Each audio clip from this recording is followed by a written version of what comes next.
Hello, it's Robert back with you again for Fat Boy Cartel Podcast.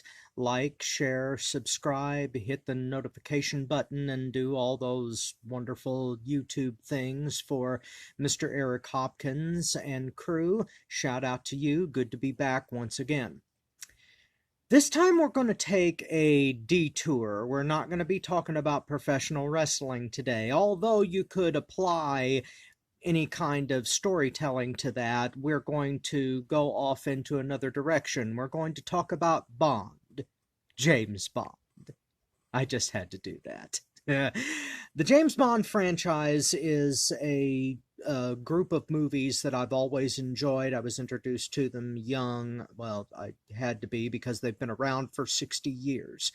But it is, in my opinion, a very well thought out and, for the most part, well delivered franchise, and it's stood the test of time because the character of James Bond is not just a cliche, even though he's been portrayed as a cliche. There's more depth to the character.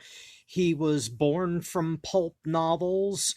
He was born from the mind of a man who was really in a Secret Service and intelligence capacity. Ian Fleming. Look up his history if you are interested. And I have always, up until now, enjoyed my experience with James Bond. However, I have a love-hate relationship with the Daniel Craig version of the story. Casino Royale was a reboot in every sense of the word, and I wasn't 100% on board when that first started. And back when the world had something resembling normal, I used to love to go to movies. And because I am stingy, cheap, stubborn, and I don't like surprises, I always went to the movies early for previews. Because if you watch the previews, then you can kind of gauge the kinds of movies that are coming out and the ones that you're going to want to watch, and you'll spend money on something that's not going to completely piss you off. And I always did that, and if I saw a questionable preview, I would wait until the movie premiered. I would watch spoiler reviews on YouTube or read them somewhere else, and I would find out whether I would like the movie or not before I went to see it, especially if I was interested. And that strategy definitely paid off when it came to Endgame for Avengers. I hated Infinity War, felt like I wasted my money on that movie, and I was completely spoiled going into Endgame, and I'm glad that I did that. But anyway, No Time to Die, the latest James Bond film, the trailer was horrible. And it depicted pretty much everything about modern Hollywood that stinks. And because of that trailer, I decided to not spend my money on No Time to Die when it first came out. I was going to read all the spoilers, find out if the movie really did suck, and then go to it if it didn't suck. And I'm not going to spoil the movie for anybody watching this, but I made the right choice. The movie sucks. The ending in particular is horrible beyond description, and I would recommend only going to see that film if you are either new to James Bond or you just like Daniel Craig. Enough said about that. But that's not the point of this video, to point out how bad that movie sucks. Not the point. The point here is to fit Daniel Craig's James Bond into a cohesive lore that makes it part of the James Bond canon, but only as an entity unto itself. And what I call that is the Bondverse. Yes, it means that James Bond, the whole series across the board, is a multiverse. And yes, that sounds like a cop-out for, and you know, people are going to call me just a toxic male that's pulling things out of my ass because of something in a franchise I didn't like, but hear me out. The multiverse principle can be applied to anything you like, that's true, but you're only going to be cohesive about it if you stick to certain rules as it goes to lore. Like, for instance, if you're going to have something be a multiverse, it has to have cohesive rules to the lore. You can't just declare something a multiverse because there are parts of its existence that don't make sense. And there are definitely questions about the Bond films. Why does he always look different across different actor changes? Why does he never age? Why is he an important part of 6 or 7 different generations of history? And a multiverse answers those questions, but you have to stick by certain rules. And the main one that applies is that there must be a cohesive point of divergency within all timelines. There must be a point at which every reality intersects. And something like that does exist for James Bond. And that actually there are 2 of them, but I'm going to address the first to begin with. The first is that in all realities, James Bond is orphaned at the age of 11 as the result of a climbing accident suffered by his parents outside of a little town called Chamonix, France, which is on the Swiss border and a place that I have actually been to. But that event, Bond orphaned at 11, is consistent throughout the entire lore of James Bond, from Ian Fleming's novels all the way up to movie references, and it is a cohesive part of the lore. But that's just the first one. The second one is the death of Tracy Bond. That event happens to each and every Bond that has existed from Connery to Craig. And because of those 2 divergency points, the keystone being Tracy Bond's death, and the initial break of the initial timeline break happens at his parents' death, 11 years old. And that's a lot of development that can happen to a character. And it is the aftermath of that breaking that is the cornerstone of what creates all of the timelines. And each and every actor that has portrayed James Bond portrays a separate reality of James Bond. He is the same character, but a different timeline. Because in every single divergency, something different happens to him as it is portrayed with each Bond. After he's 11 years old, the lore has a lot of fudging to it to determine what his afterlife was like, what his childhood was like. In one version, he's raised in an orphanage. In the Daniel Craig version, he's raised in his family home, but by a groundskeeper. In another novel that was after Ian Fleming, in another novel version, Bond, his parents were part of the Secret Service as well and were killed by assassination, and the climbing accident was no accident. Those things are enough to take every character of Bond, from Connery to Craig, in a completely different timeline in which Bond can be different, the feel of the universe can be different, and some of the recurring characters, like M, Moneypenny, and others, can either be somewhat the same in every version, like from Connery to Moore, or they can be radically different, like Dalton and Brosnan. And, of course, the ageless part is that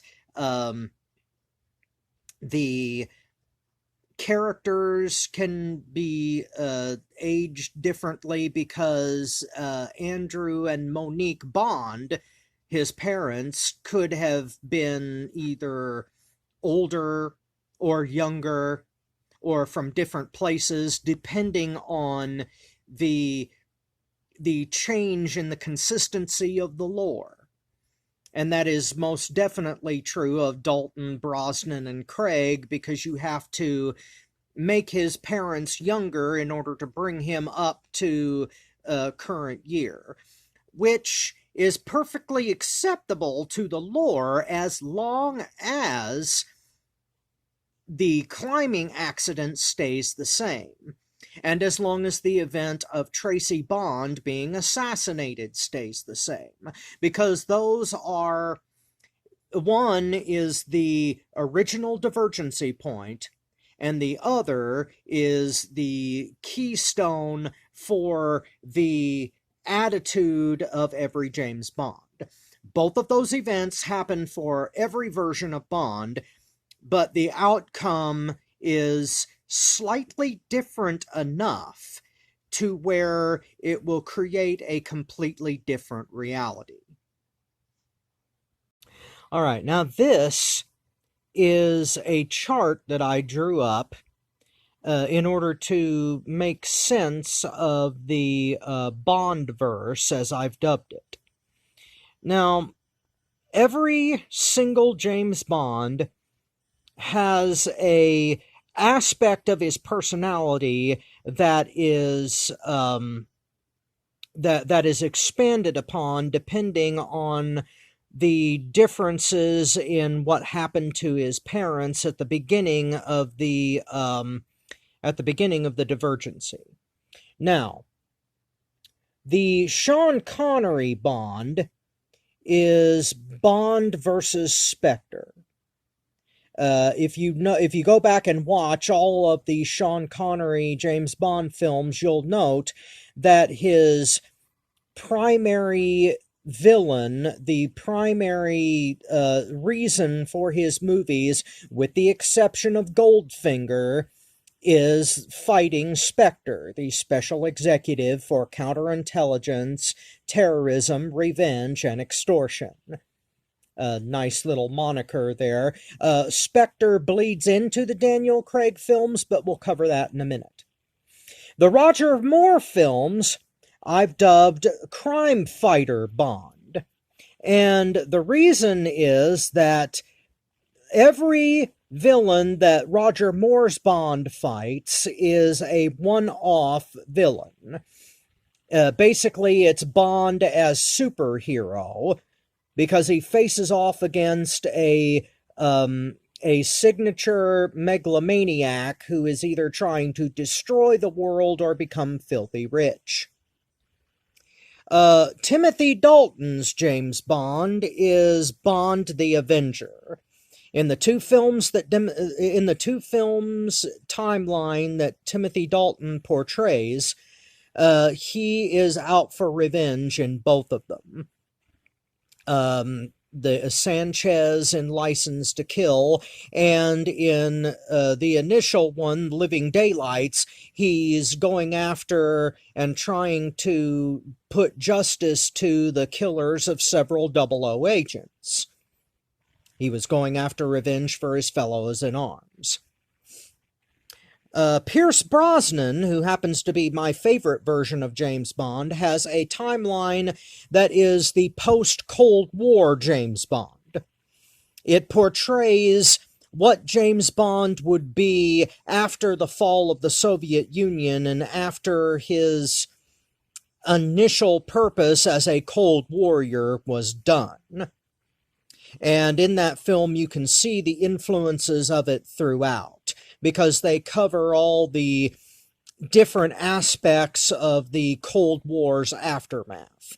Especially the first film, which sets the tone for the Brosnan films, GoldenEye. It's the first time he faces a former 00 agent as a villain. It's the first time that Bond has anything to do with something that doesn't affect the Cold War, and so on. The Daniel Craig era, that timeline is post 9/11 Bond, and you could also kind of date it as nostalgia Bond as well, because not only is he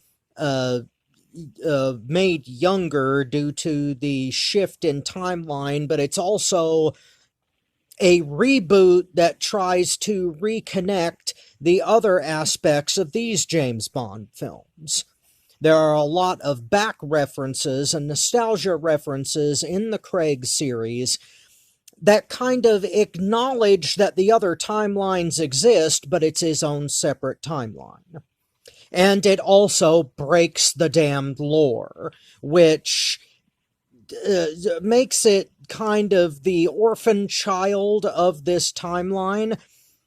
However, it's still canon because, as I've pointed out, every single Bond has his own timeline. And of course, we have the other timelines, which is more than one timeline, alternate novels and movies, which include Never Say Never Again, which kind of breaks the lore because it's basically the same event as Thunderball. The problem, though, is that it's still Sean Connery, so it's technically part of his timeline, but it kind of puts his James Bond into a purgatory where he is forever reliving the events of Thunderball. I guess you could consider that a punishment for him coming back as an old codger, but, you know, this is all subjective, this is all my stuff, so you can say that I'm completely full of crap and you would be justified in it. But this timeline also includes all the alternate novels, later novels, the 1967 Casino Royale, and so forth.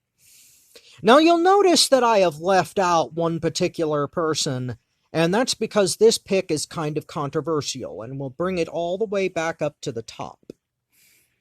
Now, as I said before, on Her Majesty's Secret Service, the death of Tracy Bond is the cornerstone of this entire mythology.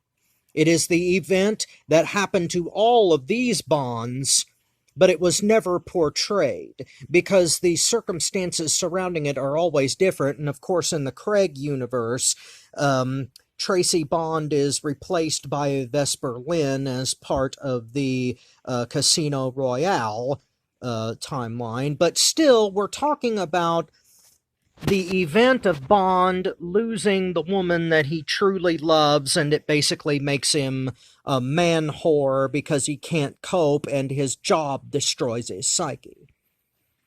However, On Her Majesty's Secret Service is the only depiction of this event, and it also acknowledges and gives Easter eggs to the previous Bond films and Bond lore. So as controversial as it may be, I believe that George Lazenby, the one-offed Bond from On Her Majesty's Secret Service, is Bond Prime. And what I mean by that is that George Lazenby is depicting the Prime timeline and the timeline of Ian Fleming's original novels, and the only movie that does that is On Her Majesty's Secret Service. Now, before I start receiving hate mail and death threats through Eric, let me explain. I don't believe that George Lazenby is the best film Bond. I also am not really crazy about On Her Majesty's Secret Service. Not my favorite movie by any means out of all of them. I think it's fundamentally flawed, but it could have been the greatest Bond film of all time with different actors, and especially if Connery had picked that as his last Bond film as opposed to Diamonds Are Forever.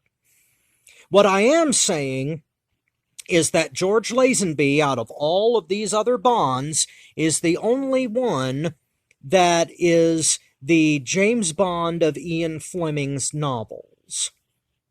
And a lot of people have criticized Ian Fleming's novels anyway, but he is the only actor and only movie that portrays the true-to-life Prime timeline of the Ian Fleming novels.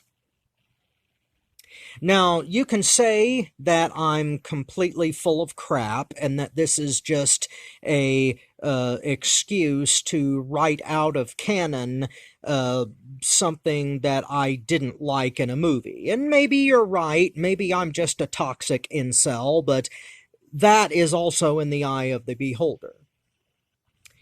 Anyway, I'm out for this edition. Hope you enjoyed the Bondverse. Hope you enjoyed this video. Like, share, and subscribe to Fat Boy Cartel Podcast. This is Robert, and I'm signing off.